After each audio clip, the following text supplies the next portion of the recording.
Buntut pembubaran diskusi Forum Tanah Air atau FTA di Grand Kemang menambah daftar panjang pemeriksaan. Polda Metro Jaya melaporkan penambahan jumlah anggota polisi diperiksa. Dari 11, kini bertambah menjadi 30 polisi yang namanya ikut terseret.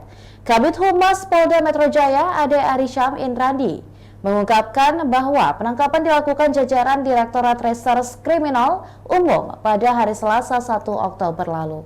Ade juga menjelaskan mengenai asal dari para polisi tersebut. Hingga kini belum ada laporan terkait daftar nama polisi yang disebutkan.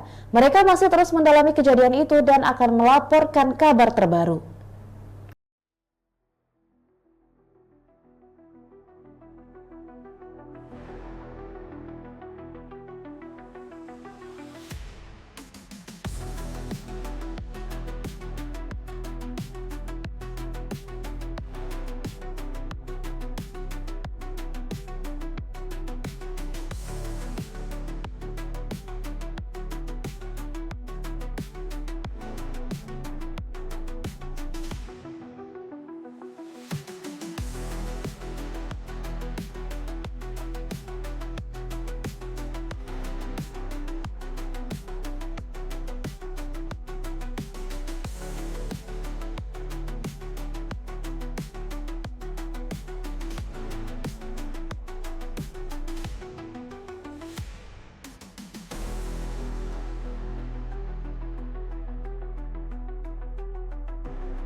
Demikian Tribun Hot News kali ini dan jangan lupa saksikan berita lainnya hanya di kanal YouTube dan juga Facebook Tribun Timur.